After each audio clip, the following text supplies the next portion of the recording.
All right, so the Lance stuff is fascinating to me. Trey Lance traded from the San Francisco 49ers to the Dallas Cowboys for a fourth rounder. It saves the 49ers about 1 million this year in salary and 5 million next year. And before I get into how much of a disaster this Trey Lance thing is, and it really was a disaster, I will say this. In life, smart people, good organizations, smart organizations, they know when to admit that they've made a mistake. You have to be willing to admit that you've made a mistake, that you went down the wrong path. You have to nip it in the bud, and you have to move on. And it reminds me a lot what's going on with the 49ers. It reminds me a lot of what happened with Golden State in regards to James Wiseman. You have guys in the organization who want a player, specifically Joe Lacob wanting James Wiseman and John Lynch wanting Trey Lance. But then you have other people like the head coaches, Steve Kerr and Kyle Shanahan, who weren't really particularly too crazy about these prospects. I think Steve Kerr always knew that James Wiseman was going to be a project and that his play style didn't necessarily fit with the Warriors' up-tempo, run-and-gun, ball movement offense. And I think that Kyle Shanahan, we know Kyle Shanahan loves Mac Jones. We know Kyle Shanahan loves a Kirk Cousins type quarterback. I think Shanahan even liked Jimmy G as long as Jimmy G kept the turnovers low. But one thing Shanahan wasn't interested in was this Trey Lance prospect who didn't even run like RG3. He didn't have that ability. It was going to be a work in progress all along. And to cut these guys some slack, it was a COVID year. COVID really ruined scouting.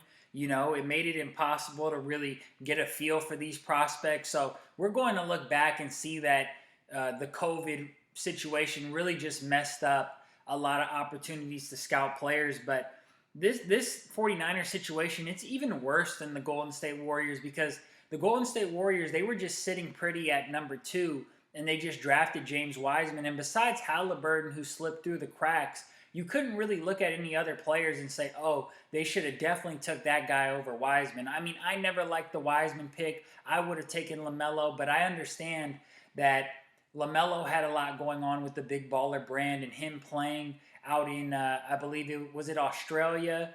I think he was playing out in Australia, so it's hard to kind of measure the guy. But to me, it was obvious that LaMelo was eventually going to be a good player, while James Wiseman was a guy who you really were just flipping a coin, and I didn't really like his intangibles. But with the 49ers, it's even worse because they traded so many assets to get in position to trade Trey Lance. They could have just sat pretty and had Micah Parsons come. They could have had Patrick Surtain. They could have drafted Fields. They could have stayed still and just had Mac Jones come in. And it's like all these good players that they missed because they went and took Trey Lance. And with football, you know that draft picks, they come back to haunt you. And San Francisco on the back end, ultimately they may have to trade some of these guys like a Debo or a Kittle when these guys are, you know, on the back end of their prime. And they're going to have to try to trade some of these fan favorites to get some picks back just to try and compensate and make up for the fact that they've lost so much in this Trey Lance situation. I mean, you just don't make up 3 first-round picks and a third just like that in the NFL. It's very difficult. You need those picks to keep your team going forward. And, you know, it's just too many chefs in one kitchen. You know, it's too many cooks in the pot. It's too many hands on board. And sometimes you just have to go with your gut. When you get into these rooms and you're dealing with a bunch of other guys who they want that job security and they want to make sure that they're not the one who messed it up or they're not the one who reached and sounds crazy and picked the guy who everybody else wasn't going to pick. So everyone ends up copping out and just taking the safe answer, which is, oh, this guy's projected to be blah, blah, blah, and you just take them. For me, it's always hard to draft guys or to talk about a team getting a guy who I haven't seen him do it. Like for me, I love the UCLA Bruins growing up. I used to watch their basketball games. It was hard for me to see Russell Westbrook. Like when Westbrook got picked that early, I was like, wow, he doesn't even start on this team that I watch. You know, like I grew up watching the Cal Bears. A friend of mine played for the Bears the same time that Jaylen Brown was over there, and I didn't see it with Jaylen Brown. I thought that the Celtics reached when they draft Jaylen Brown because for me, not only do you have to have the tools, but I have to see you put it to work a few times. Like Benedict Mathurin for the Pacers, I liked him from the jump because not only did he have the tools, but he was putting on at Arizona. He was putting up numbers. He was doing his thing. He was showing you, hey, not only do I have these tools, but I know how to use them. Because how many 6'7" guys do we see in the NBA that they have all the tools to be a great shooting guard or small forward, and then they end up just being like 3-and-D wings who can't shoot a three or defend?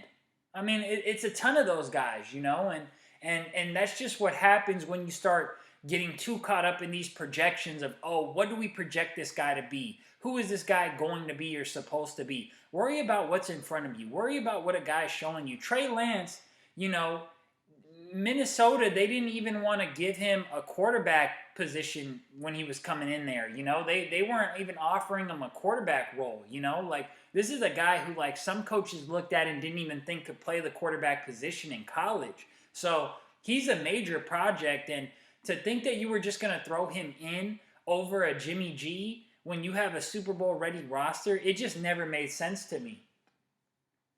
And I'll never forget after the 49ers lost to the Los Angeles Rams, the year that the Rams won the Super Bowl, I'll never forget after that NFC Championship game, everybody in the Bay Area was saying, this is Lance's team, this is Lance's team, this is Lance's team. And everybody like was so unified in, hey, we got to get Jimmy out of here. Jimmy puts a ceiling on our team. We probably had the better overall team, but because of Jimmy, we always fall short against these other great teams in the NFC, or we fall short against Kansas City in the Super Bowl. Hey, Jimmy G, he gives you competent quarterback play. I'm not trying to sell you on Jimmy G being a superstar, but he gives you competent quarterback play. And when you brought in this guy, when you brought in this young bull, and when you played him against Chicago in week 1, I thought it was very evident. I don't care if the weather was bad. I thought it was very evident that this guy just wasn't ready to play on the big stage yet. And when you have a Super Bowl ready roster, when you have the Golden State Warriors with their big three, with Andrew Wiggins, with all these guys, you cannot just say, hey, we have to allocate minutes to a James Wiseman. Hey, we have to make room in our huge, amazing offensive, unique system, and we have to fit in this quarterback who's never played in the NFL before.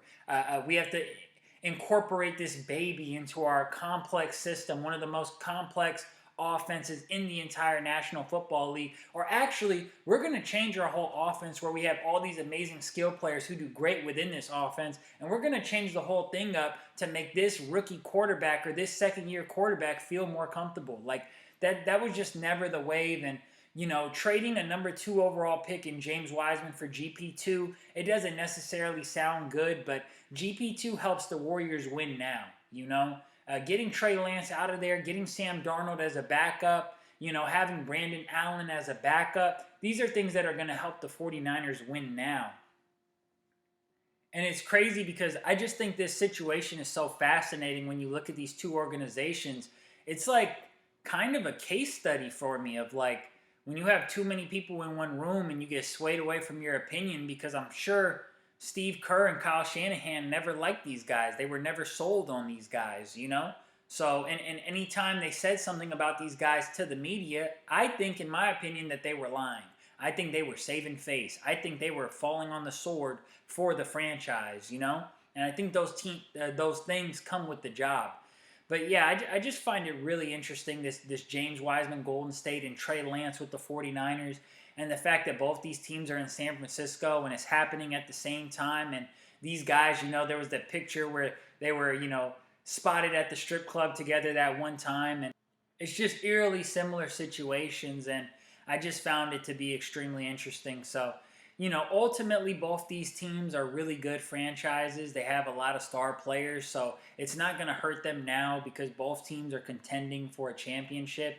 But ultimately, these things may come back to bite you, and you always have to pay. You know, you can push the bill aside and you can wait for it to come later, but eventually a waiter or a waitress is going to come with that bill, and you're going to have to pay it off. So those are my thoughts on the 49ers in this Lance situation. Make sure to like, comment, share the videos. Until next time, peace.